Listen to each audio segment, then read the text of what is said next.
Welcome to Cross Platform Podcast, where we discuss how to solve productivity problems across platforms.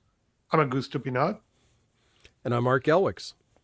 and today we are going to be talking about the Surface, the Microsoft line of devices. So when you think on Surface, most people think on one device, when in reality, there are nine different devices that, under Microsoft umbrella, are considered Surface. So they have the Surface Pro 8, the Surface Pro X, Surface Go 3, Surface Duo 2, and then they have the laptop line, the Surface Laptop Studio, Surface Book 3, Surface Laptop Go, Surface Laptop 4, and the Surface Studio 2, that is the massive desktop thing. hmm Yeah, And it's crazy. I mean, think about it. How many devices you just listed, all under the name Surface? yeah, We're not asking for confusion now, are we? well, So, so let's talk a I little don't bit think they first. are Let's. not asking for not confusion for that. I mean, let's talk about a little bit. Let's try and break this down a little bit and why we want to dig into the Surface platform.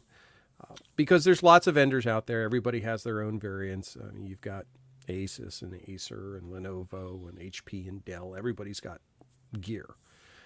But Microsoft, being the creators of the Windows operating system, this is the hardware that you would think, I'm not going to say that it actually is, but you would think is best designed to fit that operating system. And Correct. we've talked about this in the past when we talk about the Google phones and things like that. The term reference hardware comes to mind. So Surface, when it first came out, was truly the first tablet form factor for Correct. Windows. I mean, there were probably a couple other knockoff ones, but this was the one that Microsoft endorsed, for lack of a better term. Yeah, and at that time was And the only one that was really a usable machine on a tablet format. and I think that's the important thing, that word usable, because I remember I had a Next book, which was about the lowest end thing you could have. That was a tablet configuration that would run Windows, and it was horrible. It was absolutely horrible. Wasn't worth the plastic it was made out of. So it's difficult to look at some of those other devices and say, okay, they were worth consideration. When you get into some of these other devices now, when you start to really look at Surface devices, now you can see where Microsoft says, look, this is what we want the experience to be like. But we're still talking about just this massive set of hardware. So let's try and break this down a little bit. When somebody says a Microsoft Surface device to you, Augusto, what do you imagine? When you talk to me about a Surface, I think on the tablet device. I don't think on the laptops. I don't think on the desktop, even that I know that exists. And I obviously don't think on the phone. Even that Mm-hmm. the the Surface Duo, for me, in my brain, that's the Microsoft Duo. I never use a Surface into that, and I've been Mm-hmm. saying that device is a device that I'm really, really intrigued by. And if it's not, I'm not willing to leave the iPad or the iPhone iOS ecosystem. I will love Apple to produce something like that, that are two devices together that I can close, get to the size of the iPad mini, and have really power. I think that's an incredibly interesting device. The reviews are not that stellar. People still disappointed by the device as they were by the version one. But I'm going to admit, out of the nine on the line, that's the one that I will probably buy. So if we focus on that first image, and I agree, I'm going to take Surface Duo and kind of push it out of the conversation till the very end, because to me That's the Surface device that doesn't even deserve to have the Surface name attached to it. I think it just creates confusion. But thinking about these purely as tablets, and that's what, when Microsoft brought out the Surface, that's what was the intriguing part, was that this was a tablet form factor that ran Windows. Their current versions, they have three. They've got the Pro 8, the Pro X, and the Go 3. And what we're looking at here is a device that doesn't look like any clamshell laptop that you've ever had. They have Mhm. those, and we'll talk about those in a little bit. But this is something where you're true. I remember when they originally launched these, and the sentiment was that this is an iPad competitor. Well, it's not the case. It's not designed to be an iPad competitor. It doesn't work the same way. It doesn't have the same type of applications. But it's that form factor, that big slab of glass, that when you look at it, you go, oh, okay. But what makes this different is, and you can disagree with me, I don't think this is a useful device without its attached keyboard. You can do it. You can absolutely do it. But I think this is a device of all the configurations, the Pro, the X, and the Go, that without the keyboard, I don't think work a quarter as well as they do with the keyboard, where they're actually PCs. And I think part of that comes from the fact of the applications that you're running on it. And I was going to say that it's one of the things that are really awesome on the Surface is the hardware wise. Okay, Microsoft did their historically what happened was they were losing a lot of market share to Apple. Why? Because you Mm-hmm. could get a MacBook Pro and slap window in that thing and it will work well at that time. Okay. So they came with a hardware that was exciting for that high end executive. And they did a really good job. And they have kept that good job. They have kept that stand that they I think they Mm-hmm. trademark or they patent that stand. So nobody has really come and copy that stand. But they what they did was they create really a laptop that has a form factor, and the software has that runs, it's a laptop software or a PC software, not a Mm-hmm. tablet software. Even when you look the iPad or even the Androids, or the Chromebooks that are tablets, that's one of the struggles that Android has had. Okay, when they start releasing the tablets, okay, now we need to figure it out how to make this work and interact on a tablet format. And I have Lenovo Duet, and it is interesting because it switched between Chromebook and Android device. And when it's on the Chromebook mode, it really missed that mouse and that keyboard. When you put it on the Android mode, then it works much better. And the reason is simple: Android was designed for touch. Chromebook Right. was designed still thinking on the old PC paradigm that you are going to have a mouse and all this. Yeah, and that's when I look at these platforms, this was one of the challenges that Surface originally had, was that it couldn't come through and say, okay, I am an iPad alternative, because it Mhm. needed that interface. Yeah, and they were not. I mean, they are good hardware if you like the form factor, but they're not. Even to this day, they're not an iPad alternative. They are same as the iPad. It's not a PC alternative. Okay, and it comes to hardware. It's depending on what you do.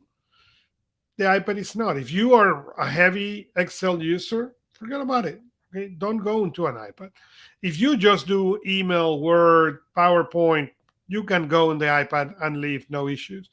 But if you are a heavy Excel user, for example, you can. You do better getting a Surface that now you're going to get the full powerful PC experience.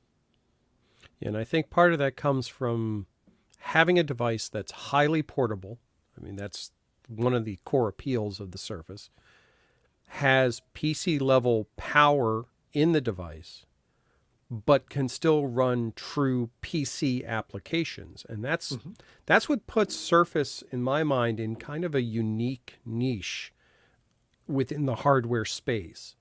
Because if you want something that's highly portable, you're going to look at either an iPad or an Android tablet or a Chromebook.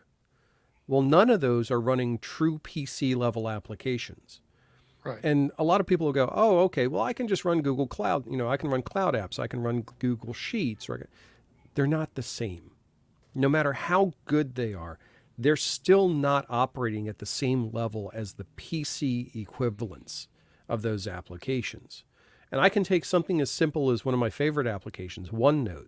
The difference between OneNote desktop and OneNote in the browser is night and day. It's And abysmal. I will argue that it will probably always be, just because of the I things that you hope can not. provide. I wish it would reach that state, but realistically, there are things you can do on device when you have direct access to the operating system because you're working with an application that is working hand in glove with the operating system that is different than what you can do through the protected layers of a browser. I agree, but I think there is also something important to mention that has changed, and we have discussed this, and is what is the main device for people. You know, True. I if you think about it, old people, not you and I, we never experienced this, but old people, okay, had desktops, okay, and that's what you went. You went to a desktop. How many desktops are deployed these days? I don't know, but I guarantee you the number is not that huge in comparison. D- no, well, if we think about it from the perspective of personal productivity versus business productivity, desktops provide easy uniformity for support and maintenance. And you'll find a lot of them are mini desktops or thin, almost thin client, back to the thin client model. And something like a Surface, while it's very nice, is almost an executive device Correct. because it does have a higher level of maintenance and things like that. Not so much higher level maintenance. It's harder to maintain than a regular device. Plus, it's also not quite as robust. I mean, if you drop it, it's a whole different thing than dropping a full Well, clamshell laptop. but I think, and that is the point. You want to have as a device that you're going to deploy to the masses. You want to have Mm-hmm. the more indestructible the device is, the better. Okay, Mm-hmm. because on the standard you can go, the repairability you can go. Hey, you want to be able to flip that thing open and change the memory, change the hard drive. Hey, employee leave, pull the hard drive out and plug in a new one. Surface will not allow you to do any of that.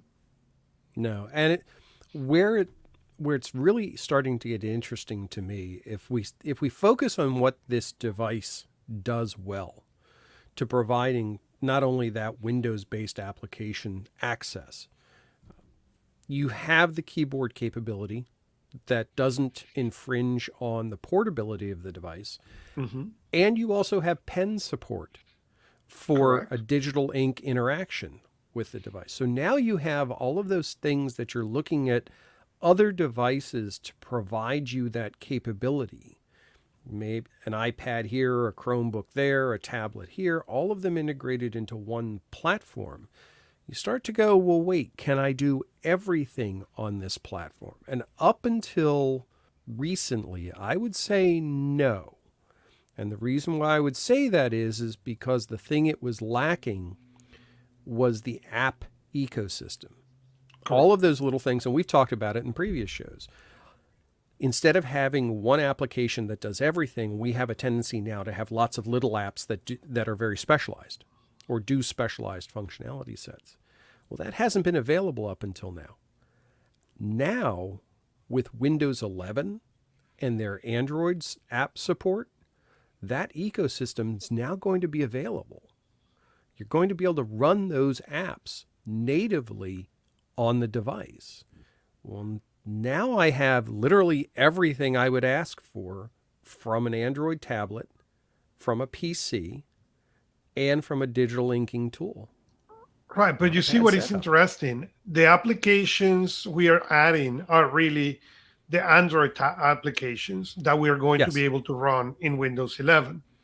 And that brought back to my point. Okay, the more you do that, do I really need that powerful PC, or do I need, corporate wise, a cheap or a cheaper Chromebook that can run those applications too? and and I think that's part of the change that we are seeing. The Surface doing incredible things. You want to interact with people, okay? There is nothing better than pass the device and the pencil and let them write in that thing. Okay, that is a fantastic. You do it on the Mm-hmm. iPad, you can do it on the Surface, and it's a really interactive, great way to exchange information. Right. That said, again, the main device for people has changed. If you go back 20 years, the main device for most people was a desktop. Because even if you were Mm-hmm. lucky enough to have access to a laptop, the laptops were under power. So when you really need to do heavy lifting, you go to a desktop. Now, that's not true. Not only that's not true, in many cases, the phone is powerful enough to do that. I mean, when I my first laptop, if you wanted to print a really heavy thing, you better plug it into the wall and directly to the printer via USB. Otherwise, Mm-hmm.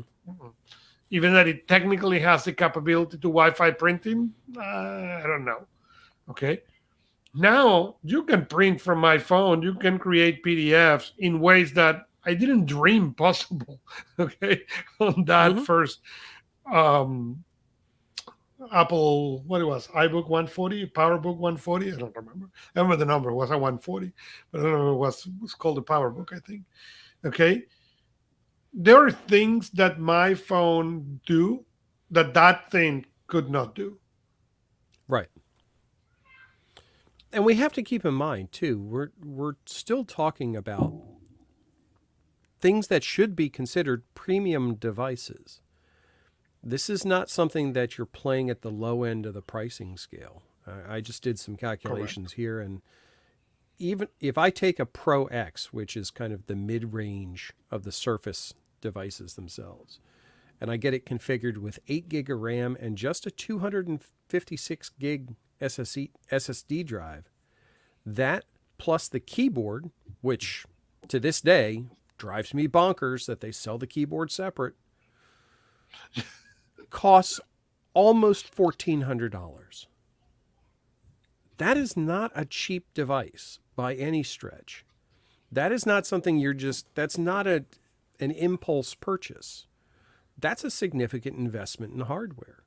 And it's But it but but that non-upgradable is hardware. still in line with the MacBook Pro price It wise. is, but it's not in line with competitive devices I from, agree with say, agreement with you. Lenovo and Asus and Acer and those types of things. So to me, it's still on that premium end of the scale. If you're going to play in the same space as Apple, yeah, you're playing on a premium price platform.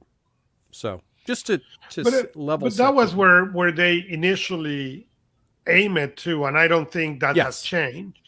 What they have, in my opinion, having a disconnect is, where is the people who will make a stretch to buy a Surface, okay, that can't. And yes, they came with the Surface Go, but then they make it so underpowered that instead of replicate an incredible experience, they didn't make it that. Well, here's another perfect example of that, and this is a good opportunity to start talking about the Go because the Go is their what I want to call their price conscious offering. They promote the Go everywhere, the Go 3, which is their latest version, Mhm. as being about 349, which when they brought those original press releases, I was like, "Oh, wow, that's a great price point. That's Chromebook Yeah, but level at pricing. 349 you That would be cannot run Windows. a base configuration that I would recommend to anyone just looking at their setup. 8 gig RAM, 128 gig SSD with an Intel Core i3 Mhm. and the keyboard. You're looking at a price tag of $794. So, well, we're not talking about the price that they're promoting. Not even remotely in the same neighborhood. Exactly where is the problem. That is, there is still okay. We're going to give you a cheaper option, but you are going to now make me have a crappy experience. Because if I go and buy the 399, okay, that is a Pentium 6500Y, 4 Mm-hmm. gigabytes of RAM, and 64 MMC, that device choke. There is no way that device Right. can run Windows.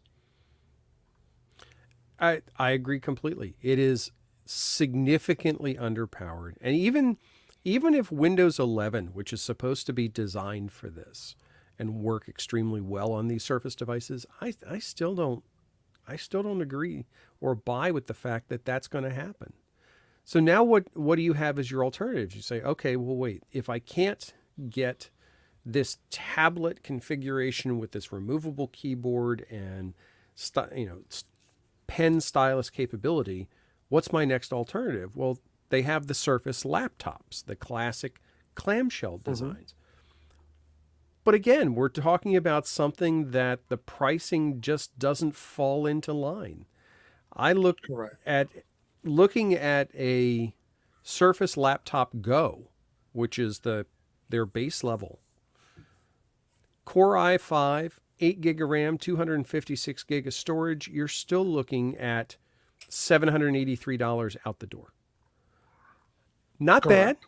not terrible, but for what we were talking about a few minutes ago, it's a similar configuration to the Go. I mean, it's the same basic hard or RAM, half the storage capability, and I'm looking at the same price. I I can understand why people are confused when they look at the Surface line. Well, and I think that's where they have done, I wouldn't say poorly, in the sense that they built a machine for the high end, but then when they try to extend that market, they have really failed. And because the option is not clear. It remind me years ago when we launched. I was sales manager for a company who do video cards, and we launched in Mexico. And here Mm-hmm. in the States, we have 5 levels. So I decide to eliminate the two in the middle. So have a clear low end, a clear middle range, and a clear high end. And it was an incredible success. Why? Because we didn't have the budget to explain the 5 levels. So it is Mm-hmm. the same in this case, except Microsoft has the budget to explain all these 9 pieces of hardware, but they're hoping that the customer understands that. And to be honest with you, I understand. And I look into the Surface 8 and the Pro X and the Surface Go, and what I found was disappointment because I understood. And yeah, you told me it's 399, but really when I make it useful for Windows, I'm $700. You give me the other one Right. 999, but then now I'm going to make it $1,500. Well, it doesn't work. No, and where I start to really struggle is when you start to then compare against things like the Surface Laptop 4, which is about as straight a clamshell design as you're going to get. But even that, if you look at which comes in two screen sizes, 13.5 and 15 inch. If you look at something that would give you reasonable storage, reasonable screen size, Mhm. um, and just if anybody is doing their own calculations, I always add in the 2 or 3 year accidental damage coverage, which jacks up the price about $100. But at this point, if I drop it, I want somebody to take care of it. I'm still looking at $1,000 out the door for a Surface Laptop 4. Now that's not ridiculous. I mean, it's a good machine for that price. It's an AMD Ryzen processor or Ryzen 5. It's got some serious chops, but it's still not something that if I'm building my platform for being productive, I have to look at this as being the core of the platform. This is not a periphery device. This is a big chunk of change that's going to be driving a lot of my capability. That for some people, that will be their main machine. That's where the problem comes, in my perspective. Right.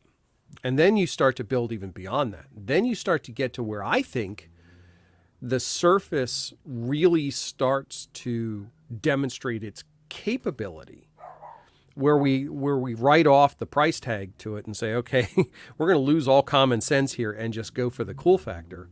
And you look at something like the Laptop Studio or the Surface Studio 2, where they've taken the best parts of the regular Surface, that tilted design, that slanted control, and that powerful Right. interface, and recognize that if you want a whole lot of power, you can't cram it all into the little space that's behind the glass.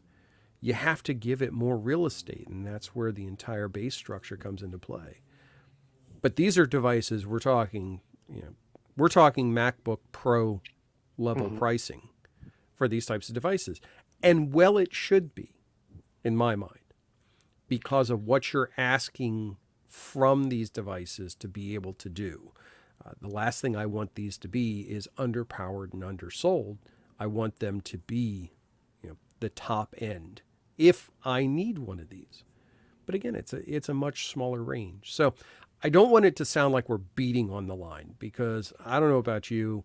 I like the surfaces. I No, really no. like And the idea, the configurations. if I will get a PC, I understand I don't live on a PC, and Hmm. the few things that I need a PC for, Parallels do an incredibly good job, so I don't need to have one. But if I need to go a PC, that will be the PC I will buy. Let me put that ahead. I have no doubt that if I will go a PC, that will be. That said, it will not be the 399 model because Right. I need this to work.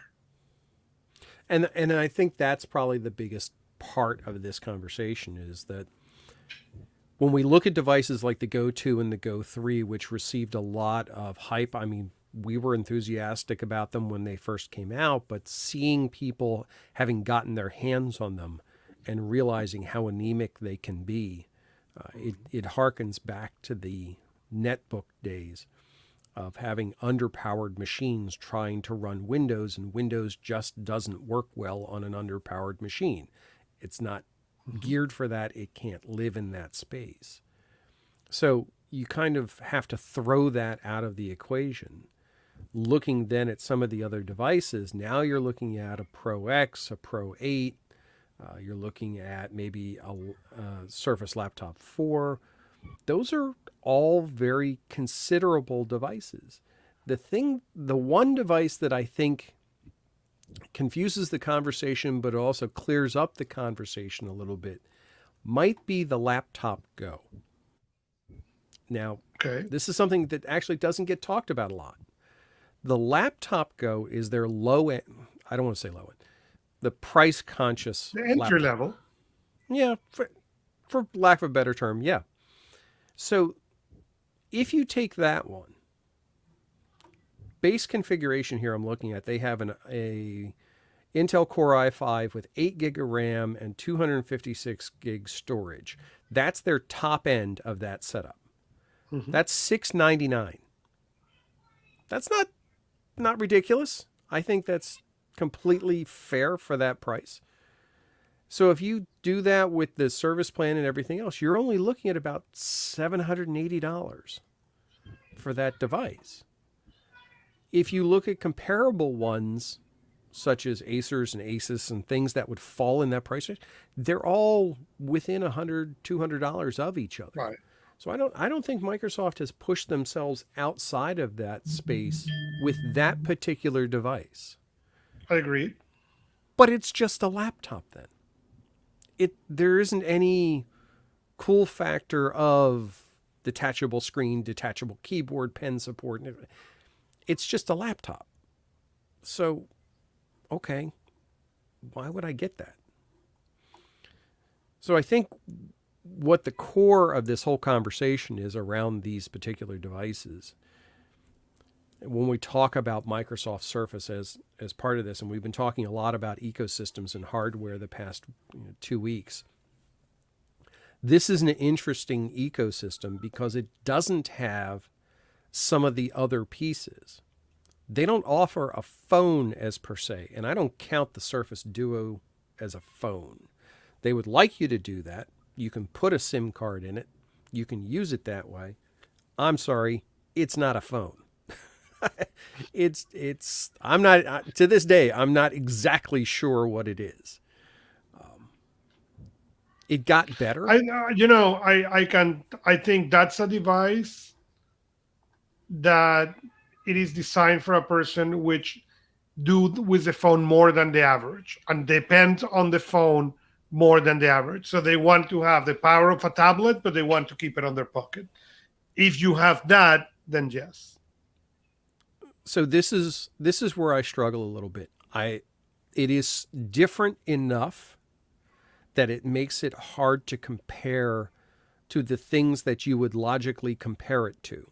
So, for example, Yes. comparing it to a Samsung Fold 3, which is really the only other book Correct. style foldable device out there. It's not any You can't really compare the two because they're just so different. This is truly two separate screens.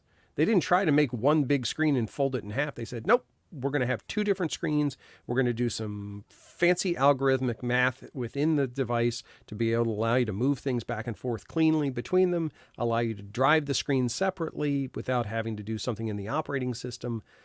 There's a lot of innovative ways that they're handling this unique form factor. I personally would love to get a hold of this and just have like the Amazon Kindle app running on it in a true book style format and be able to sit there and read it like a book, which Right. almost sounds silly for a device that starts, and this is starts at $1,500. Hmm. So here again becomes the question. It's an innovative approach.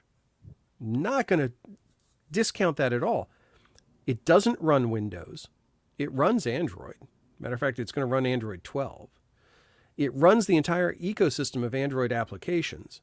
So again, it's not an Windows-based product, but those Android apps will now be available on other devices. Hmm. So where does this actually fit in? I mean, I don't know who actually buys this aside from the people who want the vanity piece. And like you were saying, somebody who absolutely lives off of their phone 24/7 and doesn't really live off of anything else. What is that? Six people? Probably. Maybe So seven. this to me again is one of those reference devices. It's But I interesting believe looking that's here. this is a reference device. This is where we can go with the technology, where we can push with the technology. That's what it is. Well, looking at their configurator here, the top end one, which here I would kind of want that top end one, which is 8 gig of RAM and a 512 gig SSD, is out of stock. I can't even get that. So I would have to start with 8 gig, 256 gig SSD, which, because I'm running Android, that's okay. It's not great, but it's But it okay. will work. It'll certainly do the job. But I'm still day one. I'm coming in at $1,600. Oh no, I'm sorry. I'm coming in higher than that because there's the recommended $200 protection plan. Because Lord knows what's going to happen to this thing when you carry it around. Correct. So you're out the door $1,800. That's a lot of money for this device. If they, and this is again, if they could A big find a if. way to get this thing down to the $1,000 price point, I think they'd have a winner. Well, and I I'm don't going to see that bring happening something we anytime soon, though. discussed earlier on another episode, and it's what Google did with their phone. Because Google bring you Yes. a luxury phone at an affordable at the price of a non-luxury vehicle, okay, or a phone. And that's Hmm. really interesting how that's going to play into the market. Because, like it or not, that Pixel phone at that price, okay, if you get that same amount of dollars, there is nothing Hmm. on the Android world that is comparative. You cannot go to Samsung and said, okay, I have this Pixel for 600 bucks. What can you offer me that can beat this phone? And as of Well, today, I don't know. that's what's interesting, though, and we're starting to see this more in the weeks that follow the announcements. Is the comparisons of the devices at the chip level. The Google Tensor chip, and not to tangent too far, but the Google Tensor chip is not nearly as powerful as the other chips that are out there. It certainly doesn't beat a Qualcomm. The Snapdragon, I want to say 888 or whatever it is, um, outpaces it significantly. So Okay. the win for Google is the fact that that Tensor chip is tuned for machine learning and on-device Right. functionality. That's what they had intended it to do. That's why they released it that way, and that's the reason why they can hit that price point, because it's almost a chip that's designed for a specific purpose. So we look at these from comparative things, those initial day one reactions of, oh wow, this like really upsets. I don't know that it necessarily does now. I could go through and I could do it. I could get it. I could get something very cool. But how much different is it? And it's Right. unfortunate. This is where, as we've talked about over the past couple of weeks with cross-platform, it really pays to do your due diligence on these things. Take your time. Don't do a knee-jerk reaction. Yeah. Figure out how this is going to fit into your ecosystem. And so often you will be better served spending time learning the tools that you already have, unless they just flat out don't work, Yeah. than jumping on the next tool. And we have mentioned it. Um,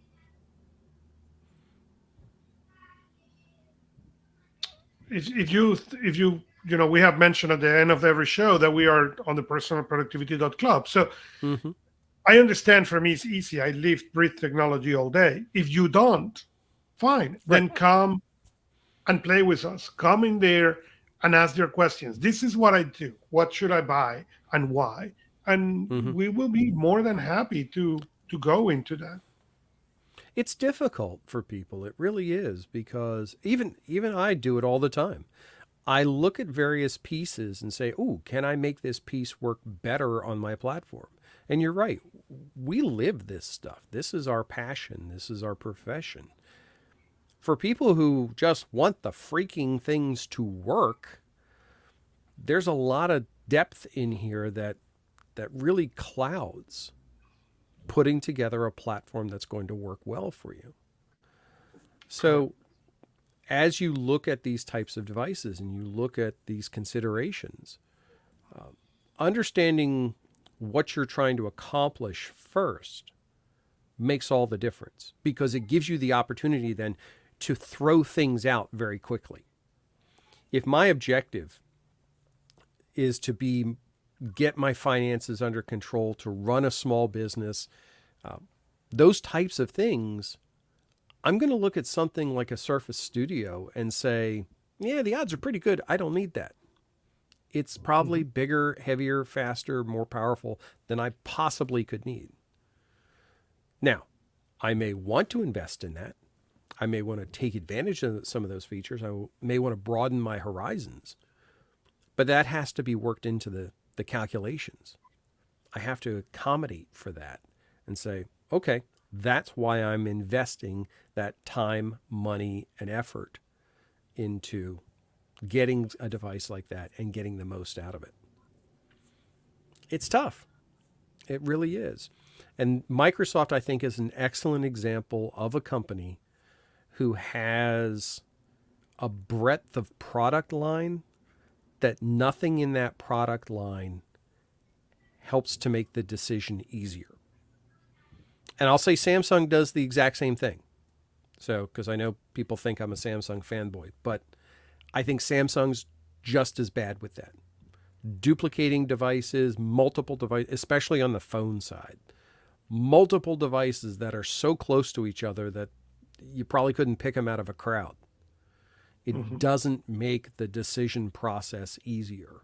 I say No. Apple's probably very good for that because Yep. Apple doesn't have a lot of overlapping device functionality. It's pretty clear and cut and dry what the various devices do and how they They do interact a with each really other. good job there in general. They Yes. keep it narrow. They keep it focused, which is a different thing entirely. Microsoft doesn't really do that with their hardware. Google doesn't even have hardware as per se when you look at some of these other things. Correct. I mean, they have some, but they have. Oh, we have one too. But when you look at companies like a Microsoft and a Samsung and we're not even digging into other vendors like HPs and Dells and No, no, and we wanted to keep it to the surface mostly because, again, as much as it seems we have come against these devices, no, we have come over the lower end of these devices. Okay, the lower Mhm. end of these devices are completely useless. The mid to high range, they're really good. And that was the reason we wanted to cover in a whole show because Right. it is attractive. It is a device that you look and you say, wow, this really gets my attention. Okay, Hmm. then that's what you want to see, you know? Yeah, this is the type of thing, and I think you phrased it best there. These are the types of devices that you will be making a significant investment in, no matter if Hmm. it's low end or high end, because they are premium devices. And at the low end, I think, just based on assessment, the frustration that you will get based on their limitations Right. are not worth the investment. On Correct. the other hand, though, on the high end, if you can invest at that level, you get a Pro or a Pro X or a Pro 8 or something like that. Yeah, you're going to get a lot of value out of it. You're going to get a lot Well, of capability out of it. and then I'm going to bring what for me is a pet peeve on these PCs. Okay. Because I see, well, but I could go and buy the $400 device on Amazon. True. But then next year, you're going to be upgrading your $400 device. Okay. So if you assume 3 years, that is a $1,200 device if you buy three or 400. So go and invest into better hardware because the reality is Microsoft, and I don't praise them often, Microsoft have really done a good work with the components, procuring quality Mm-hmm. into the device. So the device will last you a lot more than what a cheap disposable device you can buy for 400 or $500. Yeah, and that is definitely a key consideration with these types of devices is you're looking at lifespan. And since we're looking at Windows 11 coming now, these are devices, especially in their latest iteration, that are designed to take the maximum advantage of that operating system. For better or worse, you can argue that it's unfair or fair. I'm not getting into that with anybody. The primary consideration is when you invest in these kinds of devices, how long will they continue to work and work well? It's actually one of the strengths of Chromebooks is Chromebooks last a long time for their updates and the software updates and for what you get from the hardware. There's a significant value of investment related to the power that you get from Mhm. that device. I think Microsoft finds themselves strongly in that niche. Again, to draw that comparison, the same way Apple does. If you invest in an Apple device, the odds are really good you're going to use that device for a long time. You're going to use Correct. that device until Apple tells you you're not allowed to anymore. You are That's really what it comes down to.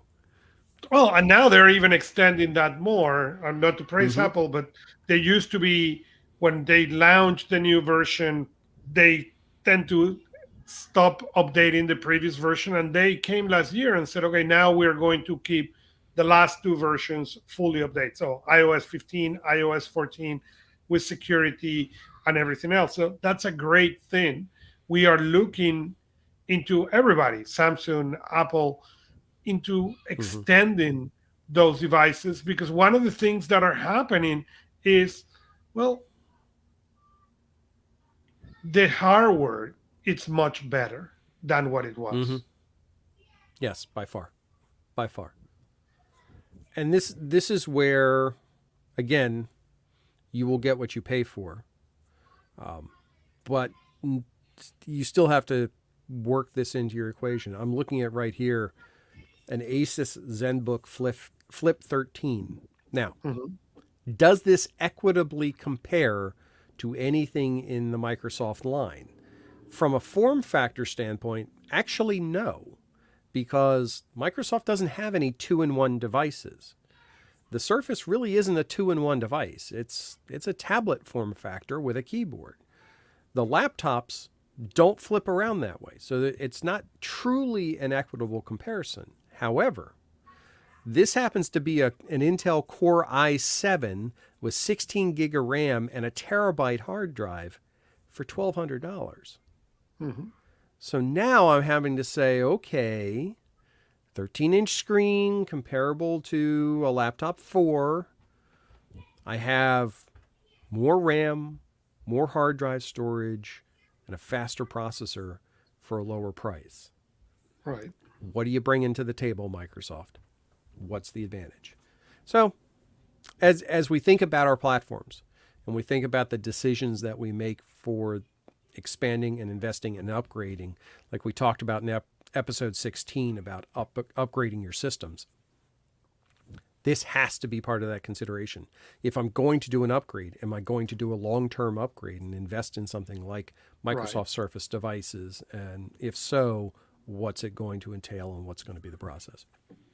I Yep. wish there was an easy answer to it, but if there was, we wouldn't have these shows. So, We will not have this show, but again, I want to invite people, come and talk to us, because I get it. For you, for me, this is what we do, but not for everybody. There is people who really, my mother-in-law just upgrade her iPhone, and her bigger struggle is, but there is no button on this thing.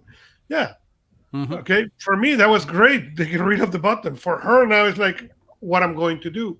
So, I'm not saying our listeners are at that level, but if you want to bounce the ideas, hey, I'm between these three options. Why? Or I have no clue what to buy.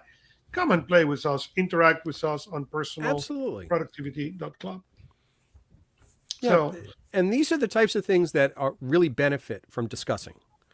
mhm, Being able to thrash this stuff out in a group or with other people and get feedback on what might be ways to approach the equations and the problem and setting up correct. your particular platform, the more you can discuss it and the more you can think it through, at the end of the day, the better off you're going to be. So Correct. absolutely, pop over to the club, join us. We'll include a link uh, in the show notes below, as we always do, and let's talk about it. Yep. So, do you want to pack us out of here, Augusto? We happily do that. So, follow us where you like to listen podcast, like us or subscribe to us, and leave us a review. You can also interact with us on PersonalProductivity.club. We are Augusto Pinaud and Art Gelwicks, and see you next time from your favorite device.